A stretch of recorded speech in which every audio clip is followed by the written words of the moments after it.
Today we're going to talk about Caselens and more specifically ask some in-depth questions. We've done a lot of due diligence here, and we're going to talk about what the approaches are, the strategies, and what this makes this team unique and well-positioned to make progress and create a lot of value for all of us as investors.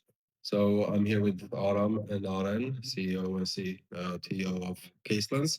And let's start with the one of the questions I had that we also looked a lot on, and is basically why did you decide to start with the niche segment of arbitration and litigation, and what are the long-term vision that you have as a company? First of all, we are lawyers. So I and I are lawyers, and our other co-founder has worked in legal tech. So we work in 7 legal tech companies cumulatively. So we decided to do research, understand what's the biggest problems in the field. And we came across international arbitration, where I actually had some experience before. I worked in international arbitration tech startups before. So we decided to kind of interview tons of associates, partners, lawyers, and at the end, we understood that there is a huge potential to automate what they are doing, mainly the work with evidence, the work with documents. Right now, they're entirely doing it manually. So we saw and that's kind of a vast opportunity to automate that process. So my next question is about Caseland's unique value proposition. So we've looked a lot in the legal industry in general, AI solutions, other solutions, what competitors you have, what are they focused on, what rounds they're at, and obviously, do you have a couple of very large competitors like Harvey and Agora, and there's a lot of this VC industry dynamics as well there. But as an example, Agora launched just a couple of years ago, is now a multi-billion-dollar company.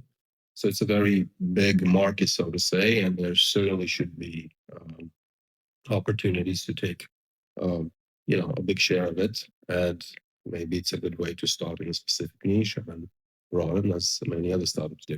But kind of in your terms or in your words, what's the unique value proposition here of Caselens? How are you differentiated? What can you give your customers that others can at this time? So how are you differentiated versus the large ones, so to say? Just to start with, some of our customers have Harvey, so they actually have and use it, but still they prefer kind of contracting and buying our solutions as well. The reason is simple, because we are not building chatbots, which were the first generation tools that entered legal market. Not necessarily very different from ChatGPT, but I would say just a bit tailored for a legal use case. So what we're doing, we're creating actual AI. We're calling ourselves second generation legal tech tools because we can actually measure the ROI we are creating. It's not a chatbot that is entirely on the lawyers to prompt or to get value out of it, but rather we focus on practice specific areas. So in legal, some people think legal is just one thing. In reality, it's a $1 trillion market, and every kind of industry has their own legal kind of practice. For example, some practices sell yachts, some practices to do just IP, some practices do something else. So I would say there are like maybe 1,000 practices. So we decided to focus on one practice, then to expand to other practices. And we want to create actual ROI, which is measurable, and Caselens so far does that. That's very good. And have you tried using the other startups of kind of solutions as well? What's your feel for what they are offering? We haven't used those, but we have talked to people who use those solutions. Typically, they would use ChatGPT and go to the other names you mentioned whenever they have some confidentiality issues or summarizing emails or writing emails. So I wouldn't say it is taking on high stakes work that is done in international arbitration at least. And my next question is, okay, so let's say you build this product and you have traction, which you already have, but we'll talk more about it. We talk about differentiation, of course, as well. So how defensible is it? How do you create a moat around the company, right? Around the product. Any thoughts on that? Yeah, sure. So first of all, we have a unique architecture which allows us to extract all the intelligence from the documents, all the data that lawyers actually need when doing the case preparation.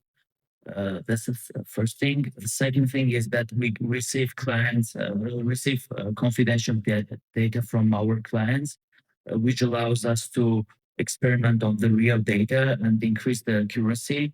And with the feedbacks that we receive from our clients, we constantly improve our technology. And all this really provides us defensibility because not all legal tech companies has access to this kind of big case data. Okay, so there's certain trust and credibility, and once you onboard a client, there's a high probability they will stay with you because there's some kind of. Is there any customization done with the product with the client, or is it how does that work? Yeah, depending on client needs, we may do some customization. But first of all, we show a real value on a mock data to the client, and they see what key we offer them. And only then they decide to share this confidential data. And as you noted, it's something that they are really usually concerned sharing, giving out their data. But the value is value convinces them to share it with us. So, how about the go-to-market strategy? How are you reaching out? So, strong product is one thing. Distribution is, at least half of it, maybe some say more. So, what's the go-to-market strategy? How are you going to get, reach out to customers? Basically end up on their radar, so to say. Yeah, for sure. So first of all, we start building with the customers, which is like proving that we are building something useful, at least for other kind of people doing similar work. But how we kind of approach them. So there are two working channels that we have experimented and we have actually onboarded people through those channels. One is LinkedIn. We invest heavily in content marketing. We have a community on LinkedIn of 20 arbitration lawyers. We have kind of a separate initiative like that where people share and kind of educate everyone on AI. So typically we'll contact everyone cold on LinkedIn, try to get them on the call, typically managing partners, and then we'll discuss a pilot or design partnership possibility depending if they want to kind of tackle a new use case or if they already want to buy a solution that's ready. And then it goes from there. The other working channel is legal conferences, traditional legal conferences, not legal tech conferences where people go with ties and suits. So we go and we network with managing partners. All of our team actually has sales kind of not expertise but abilities. So everyone is networking with the conference attendees. And I would say 2-3 design partners and also several pilots came from conference networking. So those are like working channels, but we endlessly experiment with new channels such as warm intros. Warm intros are super helpful. We have 100% response rate on warm intros, so we're trying to experiment with those. We're trying to partner also with big kind of companies like Caliber, which is kind of a legal data publisher. We might do some cross sales opportunities with that because they have tons of big law clients on their side. The other one is Reddit. So if you have checked Reddit threads on legal tech, there's tons of insights and tons of selling possibilities. But we are trying to experiment with that as well. So those would be the channels we have experimented with and the working ones as well. Okay, and of course, traction is very important, and most investors and stakeholders look at that. And there have been some very good news recently on the traction and partnerships. Just give us a feel of how the product is moving along and what the interest has been. So how hopeful you are for the future.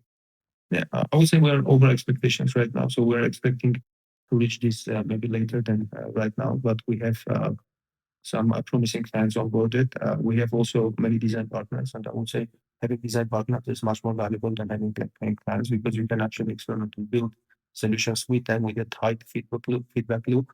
And then those solutions become valuable for other clients that you can resell. So that's our approach.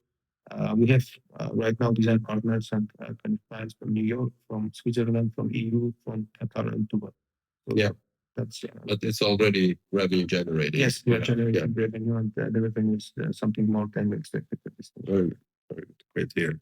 So let's talk about team background, of course, one of the most important factors at this stage of a startup.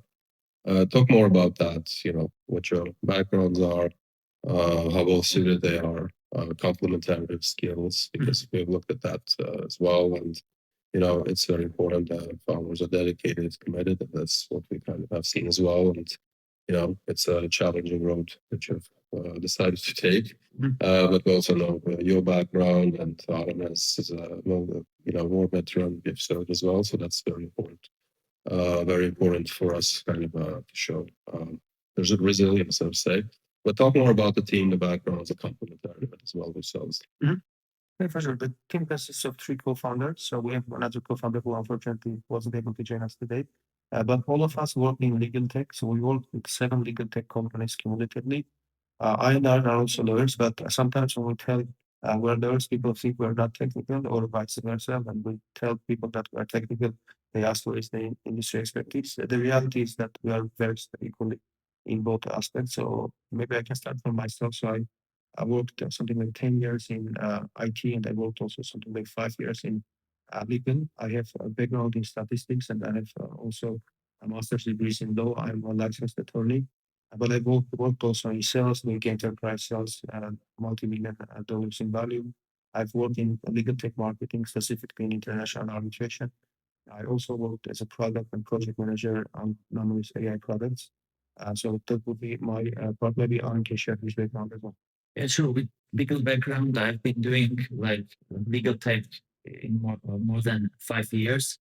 I've started like engineering in this domain, in legal domain, before large language models were popular. So we started with like legacy technologies.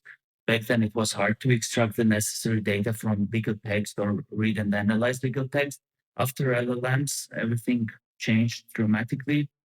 And yeah, I've also data privacy and cybersecurity degree from Indiana University, which is also something useful for our startup because we deal with confidential data. That's it. Yeah, and the next question, and I don't know, maybe Aren can answer Aren. What are the milestones next year? What are you expecting in the coming, coming year? And you mentioned that things are above expectation right now, which we're very glad to hear. So what are you looking forward to? What are the milestones? And of course, you'll be you're fundraised, and obviously eqwefy will be helpful with that. How will this fundraising be used in achieving those milestones? We would like to penetrate as much of the market as we can within the next year. We expect revenue in hundreds of thousands of dollars. If we are able to reach to 1 million ARR, that will be even better. But for viewers to understand, we are selling these solutions something like on average $30,000 per case. So to reach to million ARR, we will need to sell something from 30 to 50 cases just to use our solution to process the documents. We have also product milestones. So we have recently released our chronology feature. We're going to release a summary feature as well, which gives a summary of documents instead of lawyers reviewing and writing the summaries themselves. We have all other features as well in the pipeline, something like 6 features, but we will prioritize those based on customer feedback as we sell and as we build. We'll understand which ones to prioritize. But yeah, that's the ideal goal is to get the product ready with multiple features so we can actually sell more value to the client. So average ticket size, so average sales ticket is $30,000. Yes, the average ticket size is $30,000 because of the immense value we create for development. And how much are they spending per case? So say right now, if they're paying 30. So what would the spend on like the manual side of it be if they wouldn't be using Caselens? Yeah, typically they will charge from $600 up until $3,000 per hour. And usually in international arbitration, you're speaking about millions just in legal fees. So sometimes it can be like 50 million or even $100 million just in legal fees. And the majority of work they do is actually manual work. And we can automate not only like to cut costs, but to actually give them a weapon. Because Caselens is a weapon, it provides an accuracy that humans cannot match. And if one side has this weapon, and the other side has to buy it as well. Very good. Yeah, and of course, team dedication, commitment. We've interacted a lot with you. We have a feel of that already. So share with us, what the commitment is from the team and how far you're willing to go. And of course, obviously, the mission level. Okay, how big do you want this to be? And maybe also what kind of exit paths you see at which point, what have been the success cases that it's not a blank sheet. They're having already a lot of success cases in legal, also in Armenia here. We really enjoy working in this team, and we would love to work together as long as possible. And our goal is to become a unicorn. And we have a lot of successful startups from Armenia, which some of them became unicorn. And also we have a domain-specific company, which in domain-specific in legal tech, which had a very successful exit recently. Sounds good. And let's say what's the ARR targets that you have versus achieving that unicorn? So how many years do you think we'll have ARR enough to be close to those valuation levels? Yeah, I would say in the AI age, things are moving faster. So the kind of previous projections might not work right now because we can go even faster. But just to kind of put in perspective, to reach to, let's say, 15 million ARR, we need to process something like 500 cases. And yeah, so you can kind of multiply and go forward. So to reach 100 million ARR, we will need to process maybe 3,000 cases. So, which is very much achievable. Is your technology stack scalable to that, so to say? Yeah, we don't see any problems with that. So we have processed cases with hundreds of thousands of documents already, massive disputes that we don't understand how people were making sense out of it before. Okay, very good. Yeah, and so the last question would be, obviously we'll be as helpful as we can with the capital side, but there's also the community, with eqwefy that's a lot of times willing to support and help out. What would that support be looking like in Caselens scenario? Yeah, like support is always appreciated. So we would definitely want to kind of get in contact to dispute resolution teams, dispute resolution law firms globally. If you know any dispute resolution department within a company or a dispute resolution team within a law firm or even a boutique, kind of getting us connected would be a lot for us. Sounds good. And you have already fairly large contacts and connections, so you have a lot of experience dealing with larger clients, so to say. Yes. We have onboarded large banks as well. We have onboarded boutiques and also mid-size law firms. Yeah, we enjoy working with them, the same applies to them as well. So we like to continue and create value for them as well. Sounds good. So thanks a lot. It's kind of a privilege to have you, Caselens, with us at eqwefy. And we'll be in touch more and kind of work along as we not only during this fundraising period, but also onwards and try to help out as much as possible afterwards. So Thank you. Thank you.